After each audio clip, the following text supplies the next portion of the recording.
Welcome back my dear viewers to the another video. आज का हमारा टॉपिक ऑफ डिस्कशन बहुत ही आसान है, जिसका नाम है लॉ ऑफ सप्लाई। इस टॉपिक को आप अपने पेपर में 3 से 5 नंबर का एक्सपेक्ट कर सकते हो।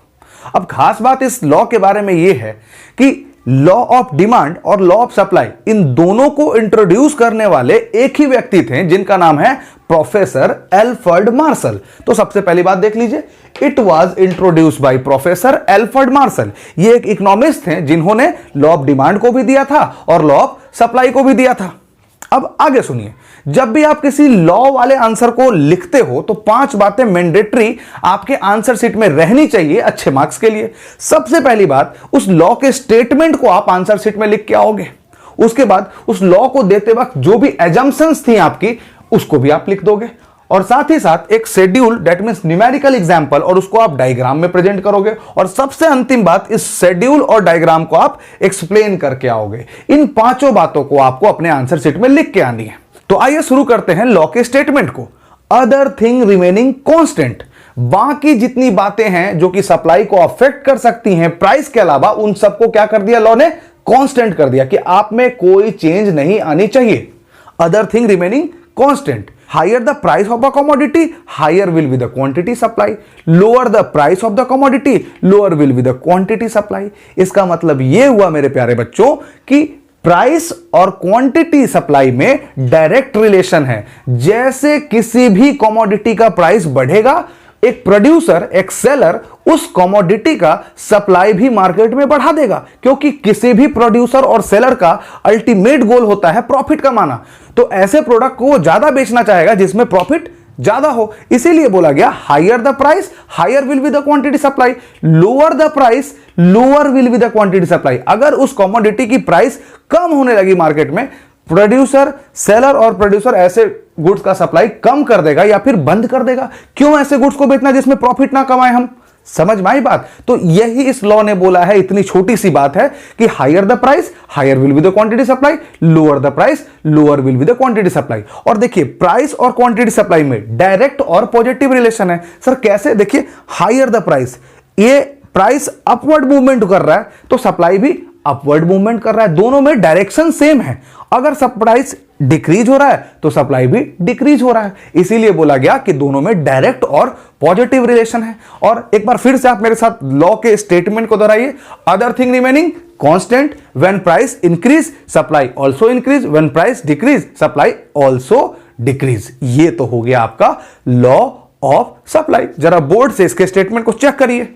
It is state that other thing remaining constant, बाकी सारी बात कांस्टेंट रहेगी। Higher the price of the commodity, जैसे प्राइस बढ़ेगी, more is the quantity supply of the commodity, that means higher the price higher the quantity supply. Lower the price of the commodity, less is the quantity supply, lower the price lower the quantity supply. There is direct और positive relationship between price and quantity supply. My dear students, अब इस छोटे से examples को देखिए, उसके बाद ये लॉ का स्टेटमेंट आपको और भी क्लियर हो जाएगा। जब आपका प्राइस था कितना 50, तो आप कितना प्रोड्यूस करते थे 100, और आपका टर्नओवर या फिर प्रॉफिट कितना था 5000। 50 इंटू 100, जब 50 प्राइस था तो आप क्वांटिटी सप्लाई कितना करते थे 100।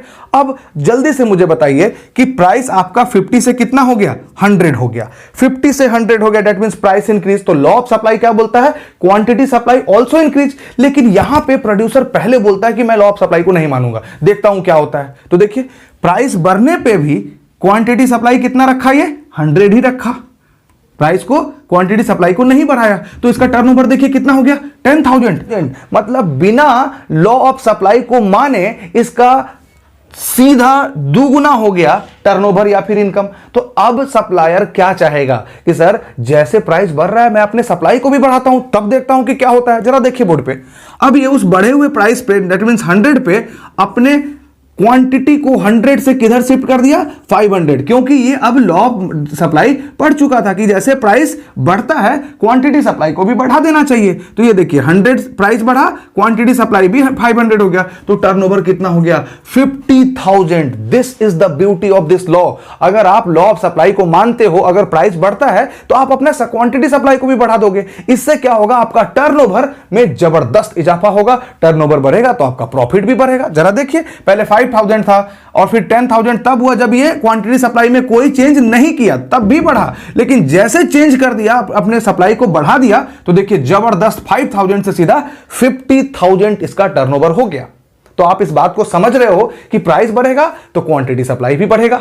जरा एक बार प्राइस को गिरा के भी दिखाइए, देखिए यहां पे। अब हम सपोज करिए 50 से प्राइस को कितना कर देते हैं, 10, प्राइस को कर देते हैं हम कम। तो प्राइस के कम हो जाने पे अब ये लॉ ऑफ सप्लाई को मानता है और उसके प्रोडक्शन को भी कम कर देता है, कितना, 50। तो यहां टर्नओवर कितना हो गया, 500। इसके टर्नओवर में गिरावट आई, और गिरावट इसलिए आई क्योंकि प्राइस घट गया। अब इस गुड्स को ये नहीं प्रोड्यूस करेगा, दूसरा गुड्स को बनाएगा, वहां पे प्रॉफिट कमाएगा, लेकिन इसका तो प्रोडक्शन ये कम कर देगा। तो मेरे प्यारे बच्चों, इस एग्जाम्पल से अब आप समझ रहे हैं कि प्राइस और क्वांटिटी सप्लाई में डायरेक्ट रिलेशनशिप है, और प्राइस और क्वांटिटी सप्लाई दोनों एक डायरेक्शन में मूव करता है। Higher the price, higher will be the quantity supply, lower the price, lower will be the quantity supply.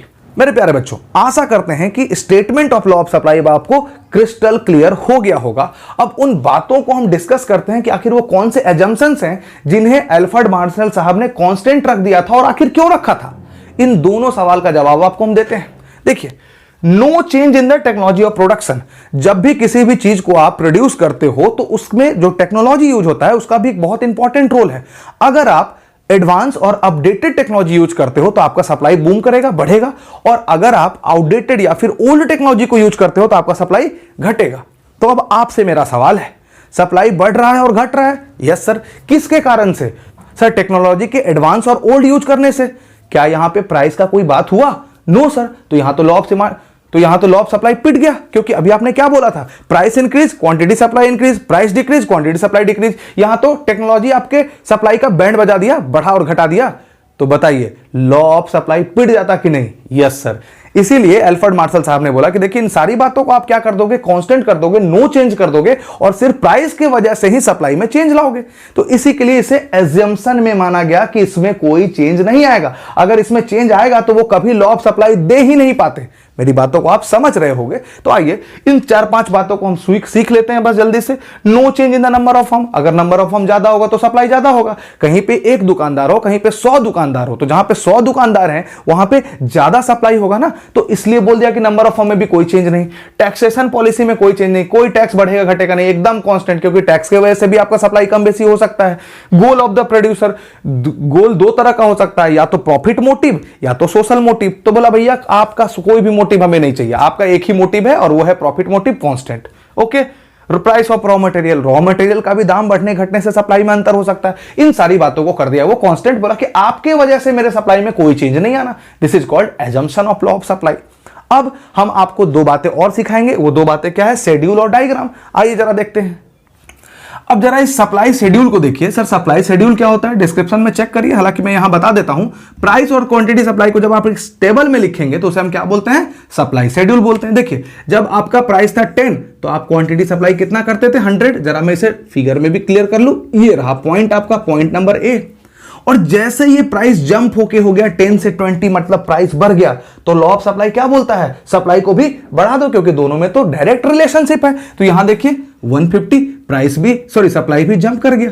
Price 30 हुआ, 40 हुआ, सप्लाई भी 150, 200, 250। जरा इसको शेड्यूल में, इस शेड्यूल को डायग्राम में करिए। जब हुआ 200 तो हम कितना कर दिए? 150। जब हो गया 30 तो हम कितना कर दिए? 200। और जैसे 40 हो गया तो हम कितना कर दिए? 150। अब देखिए यहां पे आपको 1 पॉइंट मिला, 1 पॉइंट मिला और 1 पॉइंट मिला, ए बी सी डी। अब इन चारों पॉइंट को जोड़िए तो ये आपका क्या आ गया? सप्लाई शेड्यूल आ गया। और एग्जैक्ट ऐसे बनाइए। हाँ, तो ये आपका क्या आ गया? सप्लाई कर्व आ गया। अब जरा जल्दी से कोई मुझे बताइएगा, क्या इस सप्लाई का कर्व का शेप कैसा है? डाउनवर्ड है? नो सर, ये तो अपवर्ड मूवमेंट है। तो हम इसे क्या बोलेंगे? अपवर्ड कर्व, या फिर इसको हम बोलेंगे पॉजिटिवली स्लोप। इसका स्लोप कैसा है? पॉजिटिवली स्लोप है या फिर अपवर्ड स्लोप है। तो आपने देखा कि कैसे हम लॉ ऑफ सप्लाई को आंसर करेंगे। सबसे पहले लॉ के स्टेटमेंट को देंगे, फिर एजम्पशंस बताएंगे, एक शेड्यूल के मदद से उसको हम एक्सप्लेन करेंगे, एक शेड्यूल की मदद से हम डायग्राम बनाएंगे। अब इस डायग्राम और शेड्यूल को आप अपने शब्द में लिख दीजिए, मैं बताता हूं आपको।